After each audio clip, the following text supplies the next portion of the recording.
So, good evening, everybody. I saw someone yawning. That's exactly how I feel. Sorry. I can relate. It's not you. No, I think. Sorry, I'm already tired. No, it's okay. No offense taken. So first off, it's good to see everybody. I'm going to give this to Akram. It's actually phone message paper. Just take the back of it. And if you have any questions or anything that you related to the talk or something unrelated, I'll try to look through some of them at the end, and I'll try to answer anything or open a discussion for you. So I'll get Akram. And just right on the back. That's the only paper I could find. So it's good to be back. You guys are the best, and you're blessed to have the best abuna and the best servants. So you should say thank you to them every time because they do a great job. So here's a question for you. How many of you guys have seen websites recently turn up where eyeglasses are now like $6.95, whereas before they used to be like $695? Yeah? Do you think they work? No? Well, a lot of people say they work. I think it's for $6.95, it's worth trying to see. So really the talk today is what you see really matters. And what I wanted to ask you guys is how many people wear glasses, have had laser eye surgery, have contacts? A lot of us. Or even so, if you don't wear glasses, how many people use a tablet or a computer screen, or I think we're all in front of a screen of sorts. When a screen gets dirty or your glasses get dirty, what happens? Your vision is distorted. Distorted? Altered? Is it as enjoyable when, the screen is dirty or patchy? Sunglasses. How many people use sunglasses? Right? So at the end of the day, whenever you take these items, any sort of disconfiguration of it creates what? A visibility problem, right? Or it alters the image. I always recall when you switch glasses and you have old glasses and then you go get a new prescription and you're like, oh, this is what it's supposed to look like, right? Everything is recalibrated. Reality is, I think our journey today is all about how we see what we see. So the idea today is to explore where in our journey are there things that we are letting seep into our sight that are making things seem difficult, seem impossible, and then you go through that. Through God, nothing is impossible, but there's a willingness to get there, okay? So we talk about sight, but then I'm going to talk about the paralyzed man, right? Ironic, but I know the Bible has a lot of stories about, the blind seeing. But you guys are familiar with the story of the paralyzed man in the 5th Sunday of Lent. That story drives me nuts, okay? And I'll tell you why. Here's a very simple scenario, and I'm going to give you the Coles notes. I don't know if the Coles bookstore is still around or they're all Coles notes, but I'll give you what I think is the Coles notes. This man is resting at the pool of Bethsaida for 38 years. You know what the pool of Bethsaida stands for? Does anyone have a guess? Abuna, don't answer. It's called the House of Mercy. Irony, right? A man is sitting there paralyzed, so close to being healed at the House of Mercy for 38 years. And he never got healed. It also, if you read the passage carefully, it doesn't seem like he left. It seems like he stayed. Because he always said, I've been here and there is no one to put me in. Christ comes to him and doesn't say, so why haven't you been healed for the 38 years? He doesn't go back in history. He doesn't go back and say, hey, let's play on your victim complex. Oh, it's too bad. You should have been healed. No, he just said, do you want to be well? And that's the moment I want to focus on. Do you want to be well? What was his answer? Who can remember what his answer was? Did he tell him, yes? No one can put me in the pool. Did he have despair? Or did he stick to the facts? Sorry? I'm sorry. He just stuck to the facts. He just said at the end of the day, I've been here 38 years. There's no one to put me in the pool. Whereas a lot of times our perspective is, why do you care? you're not going to help me, or whatever it may be. We push back a lot of times. He stuck to the facts, and he kept the hope of saying, there was no one to help me, and of course I want to be well, or else I wouldn't have stayed. Jesus was very compassionate, but he left no excuses for him. He was compassionate because he could have said, oh, look at him, and just walked by. He had compassion on him, but he gave him no out. So I look at it and I say, naturally, someone who's been there for 38 years would likely respond and complain and be hopeless. This man wasn't. The devil is very powerful in situations like this in our lives, right? Because right when we think we're about to overcome a hurdle, something that's bothering us, what happens? My experience, the goalposts move. Something deviates. And he's always trying to break your spirit along the way. This man was inches away from this pool. Whether it's 3 feet, 10 feet, whatever. He was in the vicinity of the cure. Yet it was almost as if it was impossible to him. Jesus literally said to him, do you want to be made well? He said, I have no one to help me. And he said, get up and walk. Very factual, very direct, very decisive. And that's how God is. This story is interesting because the parable actually goes on. Of course, Christ had to heal him on the Sabbath, right? Christ was always a contrarian. He always wanted conflict with the Pharisees. Like, he could have gone the day before, he could have gone the day after. And it's like, no, I just want to prove to the Pharisees they're wrong. So he took the argument to them. And the idea of impossibilities with God, everything is possible, okay? But there's a funny story that's told, and I'll share it, but at the end the takeaway is it's a joke. So with God, everything is possible. So a man's walking in California along the beach, and he hears a booming voice from heaven, and God says to him, you've been a very faithful person, and I want to honor you. I'll give you one wish. In the vein of Aladdin and genies, but in this case, it's God. So he says, God, that's great. I love it. Please build a bridge to Hawaii so I can go there, whenever I want, and I can enjoy myself and refresh myself. So God says, wow, how personally vain and selfish this is of you. Imagine the amount of work and resources that have to go into this. So he says, I want you to think about something a little easier and something that is more philanthropic and something that's more caring. So the man says, okay, God, I figured it out. Can you please help me understand women, especially when they're silent? So God says to him, do you want 2 lanes or 4?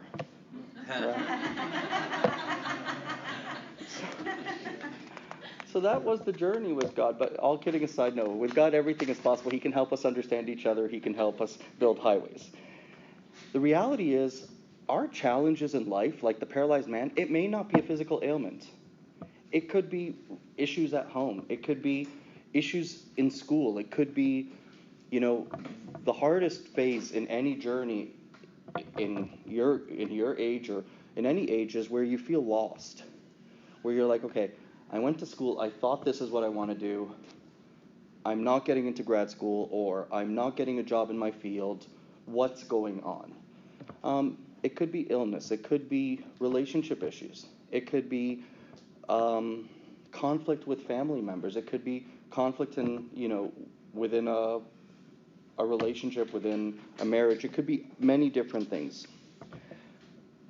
The reality is God always acknowledges these issues, and nothing is impossible with God. When you think about it, Daniel faced a den of lions.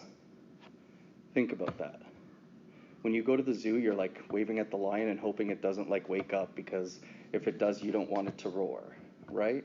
He was thrown into a den of hungry lions. The fiery furnace, Shadrach, Meshach, and Abednego. Now, you can say, look, those are Old Testaments. But the reality in the journey with God is these are just illustrations of our journey with God and our exploration. Martin Luther King Jr. says, faith is taking the first step even when you don't see the whole staircase. Take the first step even when you don't see the whole staircase. Christ simply made it easy. He said to us, if you have the faith as small as a mustard seed, right? Could someone read for us Matthew 17:20? You don't have it? Who has Matthew 17:20? Nobody? I gave it to somebody. Okay, that's okay. I can read it. You, go ahead. Matthew 17:20. Yes, please. So Jesus said to them, because of your unbelief, for surely I say to you that if you have faith as a mustard seed, you will say to this mountain, move from here to there, and it will move, and nothing will be impossible for you. Nothing will be impossible for you. And Christ is really, he's an egalitarian. He's very fair with us.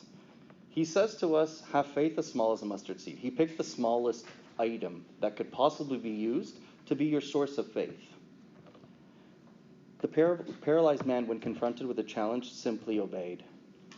And this should be our journey, and this should be our faith as we continue. He didn't allow the impossibilities of his situation to limit him. One of these things that I'd like to share with you guys today is, how do we get that faith and that purposeful existence in our journey? And I will tell you something. I have a very big tagline. When you obey God and when you follow faithfully, it doesn't mean the challenges go away. How many of us are familiar with the Footprints poem, where there are two footprints in the sand, and at points it merges into one, right? Christ lifts you up when you let him lift you up. A friend of mine once said he had read a book about trials, and he said Christian living is a journey of trials. How much of those trials you feel depends on how close or far away from God you are. So Christian living is always a trial-filled life. How much of it you feel is how close you are to God. And I think we all can look back and reflect at points in our lives where we were closest with God. And if you actually reflect on that journey, you might actually find yourself, yeah, I remember that person passed away, and yeah, this didn't go really well, but it was a really good time, right? And then other times where you're successful, where you're graduating, where you're experiencing professional fulfillment, everything's going your way, and you just feel so down. That's the element that's missing. When you obey God and you obey Jesus and keep him at the sole focus of your life, he'll watch over you. The problem is, God's time is not always our time. He's watching. He doesn't necessarily come exactly when you want him to. Can someone read Isaiah 55, 8 and 9? For my thoughts are not your thoughts, nor are your ways my ways, says the Lord. For as the heavens are higher than the earth, so are my ways higher than your ways, and my thoughts are than your thoughts. Just because God doesn't always act immediately, doesn't mean he's not listening. He says to you, my ways are higher than your ways, and my thoughts are higher than your thoughts. But I'm listening. I know what you're asking for, and I hear you. Two stories come to mind. When you think about Lazarus, Christ let his best friend die. Could he have stopped it? Could have healed him. He healed many people throughout his journey, but he let him go. Why? What would have been more revealing to the people at the time, healing someone who's sick or raising someone from the dead? I think raising someone from the dead, right? When you think about the disciples in the boat, Christ was sleeping. Imagine that. There's like the biggest storm ever, and Christ is sound asleep. I mean, he slept through a storm. He could have stopped the storm, but it was the faith experience that he wanted people. We're not going to like this point, but I want to share it with you, and I hope you reflect on it later. There are times in our lives where we face trials for the benefit of those around us. There are times in our lives where we face trials for the benefit of those around us. When a young person who's close to you gets sick, and we all hear about cancer diagnosis and different diagnoses so often now. If you hear about a 30-year-old person who gets diagnosed with some sort of cancer, how do you react? It shakes you, right? So God has a plan for each of us, and he has a time for each of us. And then the other thing to keep in mind is when you obey Jesus, you will see things you've never seen before. You think about it, Peter walks on water. Right? This stuff happened. I'm not making it up. When Peter walks on water, do you really think had he not obeyed, he would have been able to do so? We have to be willing to surrender. The paralyzed man, guys, think about this, 38 years sitting there. 38 years, at any point in time, all he needed to be was the first person in that pool. And Christ then comes to him and says, do you want to be well? If it was me, I'd say, are you kidding me? Is this a joke? Like, why are you teasing me? I think there'd be a lot more colorful language than that. But you'd be so frustrated. But he said, I just don't have someone to help me get well. Faith always leads to answered prayers. And it allows us to overcome the impossible. The paralyzed man left the pool. And it's really interesting. In the passage, where did it say that God met the paralyzed man again? In the market or in the temple? Where did the passage of the paralyzed man, where does it say that he reappeared after he was healed? The next time he ran into Christ was where? In the market or in the temple? He went to the temple. He went to the temple because faithful prayer life was something that, whether it was true or not, was something that Judaism or the Jewish people really embraced about the temple being sort of such a focal point for them. There are preconditions to answered prayers, though. Okay? How many people are familiar with Lou Holtz, the football coach? You may know him. He says God answers prayers, but he doesn't always answer it your way. Okay? So God does answer our prayers, it's just not necessarily what we're asking for. And I always think of something Pope Shenouda said, this too shall pass. It's something that really is profound, right? Because it's a very simple statement. This too shall pass. If you really think about it, everything does pass. It doesn't necessarily pass the way you want it to pass, but it passes. Right? Time moves, life continues. You know how many times, this is like really aging, but everyone can relate to this, Y2K. Were you guys aware of Y2K? Yeah, that was the funniest thing. You were waiting for New Year's Eve that day was probably the most prayer humanity ever raised to God because we thought the world would end. Aliens were coming, right? Everyone's the traffic lights are going to stop. And everyone was just in mass hysteria. And you turn on your computer. Yeah. Storing food. That's right. Yeah. And you turn on your computer, and it worked. And I was like, okay. So it's something that is really important. I had the pleasure of speaking recently, and I saw Akram there, and it was the day after the Raptors won. And it was interesting, right? It took 24 years for them to win. So God does eventually answer prayers. It's just a different timeline. So when we go through the journey of the paralytic man or the paralyzed man, he had an honest relationship in his mild experience or encounter with God in that moment. What I always say, and what I found really powerful about prayer and just in readings and stuff like that, was demand from God what you want, but be willing to accept what he wants. I know we always say, your will be done. Embrace that. But it doesn't say, don't ask for my will, because God willing, they're aligned. And if they're not, that's okay, because we know his will was done. Can someone read James 4:3-6? Who has it? Does someone have it? Did I give it out? Okay. I can read it. It's okay. I have it. When you ask and you do not receive, because you ask with wrong motives, that you may spend what you get on your pleasures. You adulterous people, don't you know that friendship with the world is hatred toward God? Anyone who chooses to be a friend of the world becomes an enemy of God. Or do you think Scripture says without reason that the Spirit He caused to live in us envies intensely? But He gives us more grace. When you ask and you do not receive, because you ask with wrong motives. Interesting.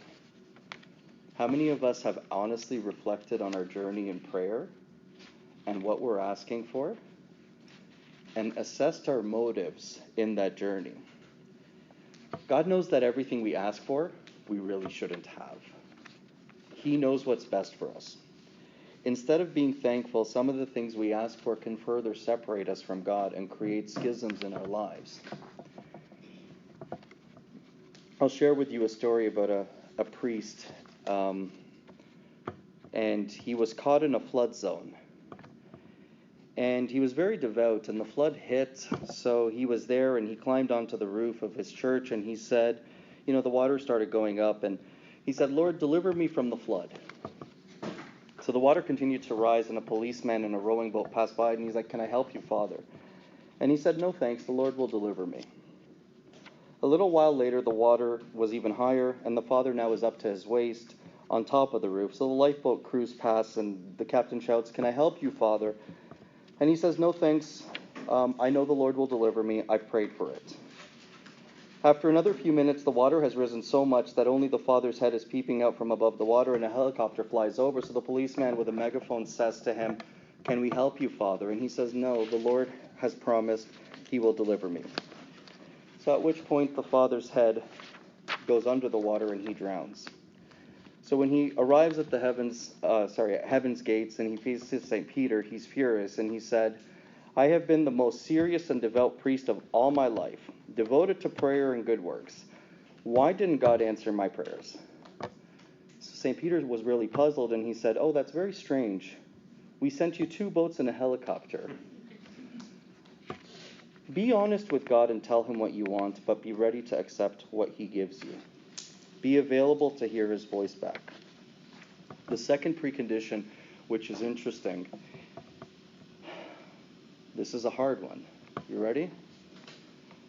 You must have a forgiving attitude towards others. Matthew 11:24 and 25. Is that you? No? No? I'll read them. I completely dropped the ball on printing today. Therefore I tell you, whatever you ask for in prayer, believe that you have received it. Yes. You have it? Yeah, but it says Mark 11. Oh, it does say Mark 11 on my notes too. I'm just reading Matthew. Go ahead. Okay. I'm telling you, it's after my bedtime. Go ahead. Okay, therefore I tell you, whatever you ask for in prayer, believe that you have received it, and it will be yours. And when you stand praying, if you hold anything against anyone, forgive them, so that your Father in heaven may forgive you of your sins. Resentment is such a funny thing, right? It happens when we've been hurt by someone. But who ends up getting hurt by resentment? You. The other person is quite comfortable at home, not even thinking about you. So I don't know how many of you are into U.S. politics, but you don't need reality TV. You just need to watch like Donald Trump's Twitter feed, and like it's just entertainment. And he's like, "I have so much space," or Hillary Clinton. One of them said about the other, "I have so much space rented in their head free of charge." I don't know which one of them said it about the other. Trump said it about Trump, yeah. And that's resentment, right? He's thinking, or he's so preoccupied by this process that he went through, and people actually move on. Unfortunately, resentment doesn't change the facts. It just sours us. How many of us like to be around people who are resentful, or how many of us like to be around people, who have this victimhood or, spirit that is always negative? Negative energy is, very, very, very exhausting. The third condition of answered prayer is you must be willing to share the results of your prayer. The part of the paralyzed man that drives me personally insane is this man sat there for 13,870 days. He had 13,870 chances to get well. And no one was willing to help him or sacrifice for him or do anything for him. The second he was made well, he went to the temple and he was telling everyone how this man Jesus made me well. Selfishness hinders our prayers, while generosity helps them. Proverbs 21:13. If a man shuts his ears to the cry of the poor, he too will cry out and not be answered. If a man shuts his ears to the cry of the poor, he too will cry out and not be answered. There are some verses that really know how to poke you as a person, and it's like you start self-evaluating immediately as you hear the verse. It's like, okay, I saw that guy that was coming down the street when I was at the traffic light, and I didn't help them, and we can discuss panhandling another time. But the idea is you're constantly in this reflective mode. Guys, for us to be ready, willing, and able to be blessed, we should be that source of blessing to others too. I find that verse is something that should really, really guide us, because a lot of times giving back, we characterize it with money. Honestly, there is so much money available to help people, but there isn't kindness. People don't need your money. People need your love. One thing that is really important to me is I always say, words are free. Use them liberally. Be generous with your words. Be kind with your words. Sometimes we're way too consumed in our journey in life, and a story is said of a businessman who needed millions of dollars for a deal he was doing. So he went to church and he was there praying, and he knelt down in front of the altar, and he started praying, and the guy beside him was praying for $100 because he had an urgent debt. So the businessman took out his wallet, gave him the $100, and he said, "Hey, look, you go." So the man was overjoyed because his problem was solved. And the businessman closed his eyes and he turned to God and said, "Okay, Lord, now I have your undivided attention." So, may our journey be one of obedience and faithfulness. Let us really embrace the spirit of the paralyzed man where there was a willingness. And you know something? Whenever we face obstacles in our lives, let us resort to prayer. Purposeful prayer is very powerful. I mentioned this earlier, and I will share it again for people who weren't here. The journey of a Christian is a journey of trials. How much we feel of those trials depends on how close we are to God.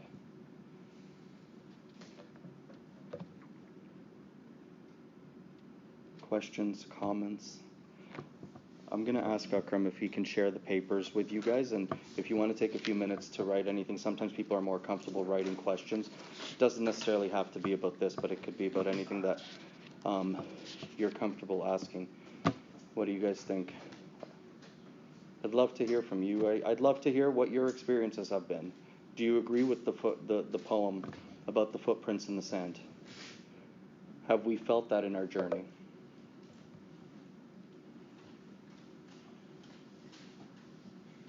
You guys are all the silent bunch? You just need more jokes? I don't have any. Google ran out today. Yeah. Has anyone thought of the paralyzed man like that? The 13,870 chances to be made well? The Bible's very particular. That's what I love about the Bible, right? They could have just said he was there for a long time. But they're like, no, we want this to be like a point of contention. He sat there for 38 years. Remember the lady that was healed, who was sick for so many years, who touched God's garment? And again, it's precision.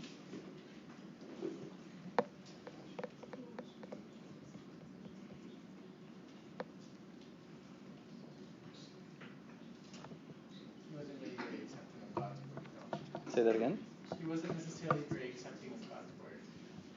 God told him, go and sin no more, and then he went and did all this wrong later on. But you know something, the journey of go and sin no more, can any of us go and sin no more? Not necessarily. Right? Probably. The journey of a Christian is one that will constantly be peaks and valleys, right? It's interesting, if you actually read about the hymnology of the Coptic Church, especially during Passion Week, some of those hymns, the joke always says there's like long and like very long. Those are the only two options on Good Friday. Some of those hymns are deliberately peaks and valleys because that is the constant cycle of the journey of salvation.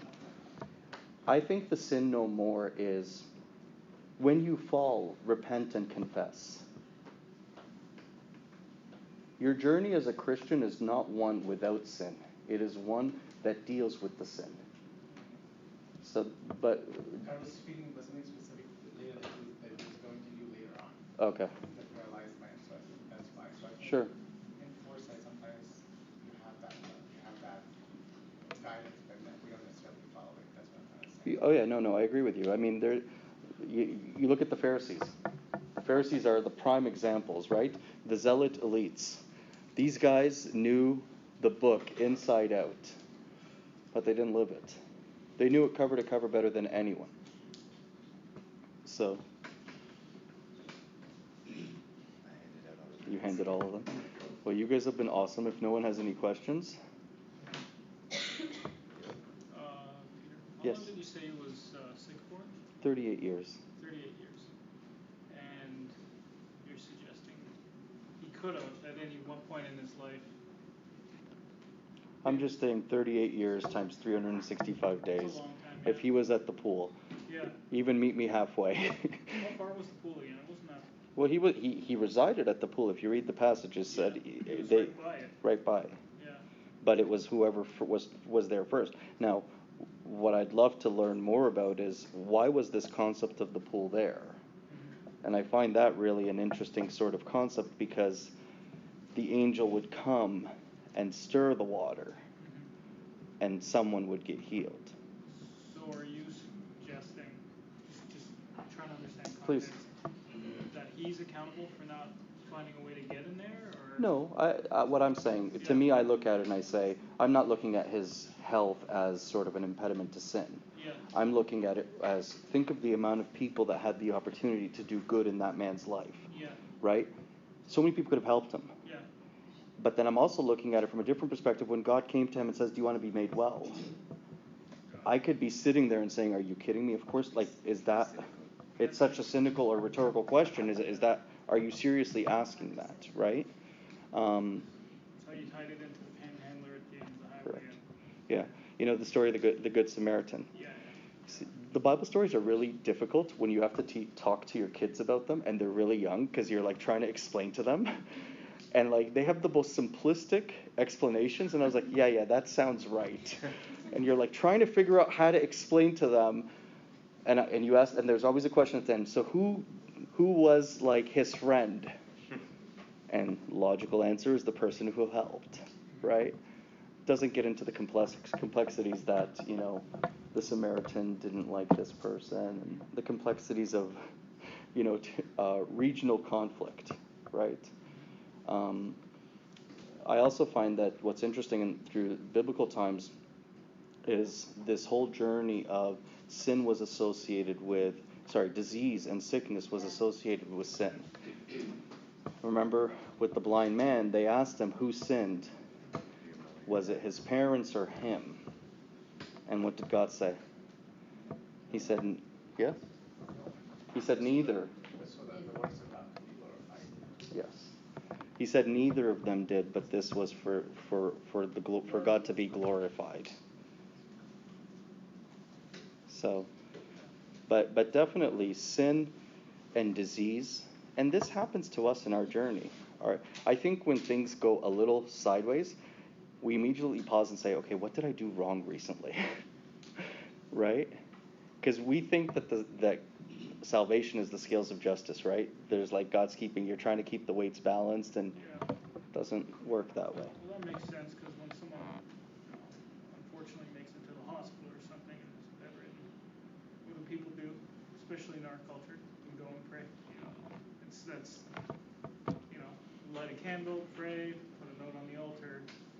That seems to be it's instinctual. Sure. And I think that's why when I was mentioning earlier that sometimes the journey of the trial that someone may experience may be for the benefit of someone else. Yeah. There are times where you see it. You're absolutely right. Someone gets sick, and then you call a prayer meeting, or you say, hey, we're going to pray together this liturgy. And people enter church that haven't been to church in a very long time. Because all of a sudden there's this transformation or this shock to the system. And God has used that. We talked about Lazarus. He could have avoided him. He could have gone, healed him while he was sick. He didn't. So.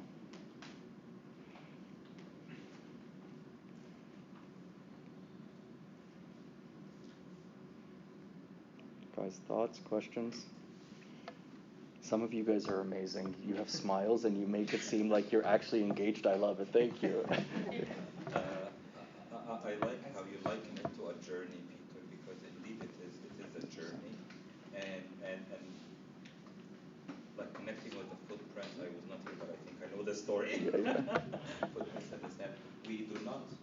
We're not able to make sense of a trial or a difficulty during the time of it.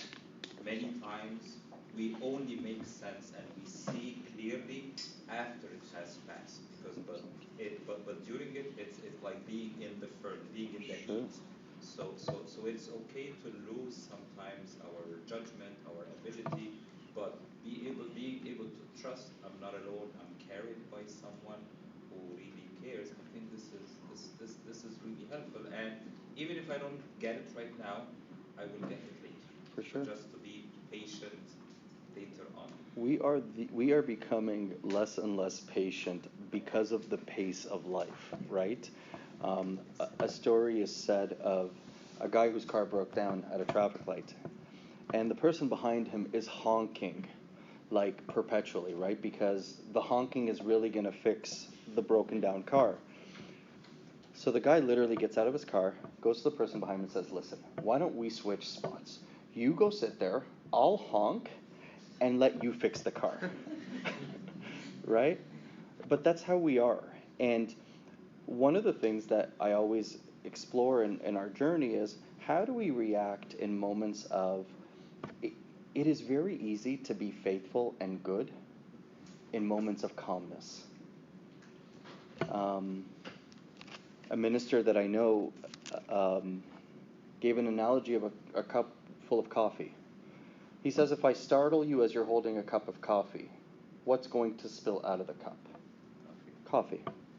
If the cup has tea in it, what's going to spill out of it? Tea. If your life is full of God, what's going to spill out when you're confronted with a challenge? Is it going to be joy, peace, love? Or is it going to be, if it's not filled with God, And you think about it sort of like from athletics or sports performance. Everyone is training, and so much time goes into training. Why? For that challenge or for that event at the end of the path. With Kawhi Leonard, all you keep hearing about is load management, whatever, and he didn't play half the season and all of this. Load management, right? And they're like, oh, look at the load management. Now he's in the playoffs and he can play. And it's like, okay, well, I guess it's kind of working.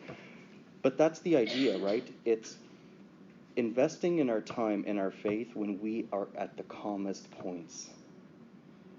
It's kind of unfair, right? You can't go to God only when everything goes sideways. It's like, hey, I haven't spoken to you in a little while. Thanks for that part, but I really need you right now. Right? I mean, he's always listening and he's always there. But you think about your friendships.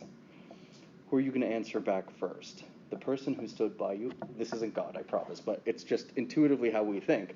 The person who was there for you at your low point, or the person who neglected you at your low point? God doesn't keep score. But it's that relationship where over time, I build my comfort with God. Abuna's 100%. What he's saying is the most important thing today. There will be difficulty, and you know what, guys? Don't worry, you will fall.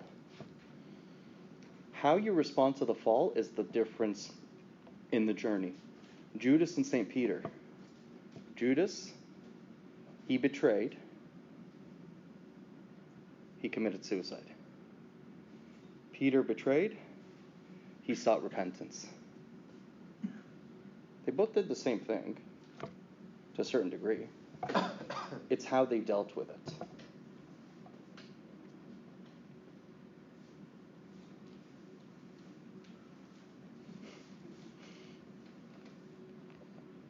Anything else? Any other thoughts? Any late joiners want anything missed? I encourage us to really believe in vision and visibility. I think our lives today, you log into social media, you log on to Facebook, you log on to Instagram or Twitter, and immediately it is a forum of instant judgments.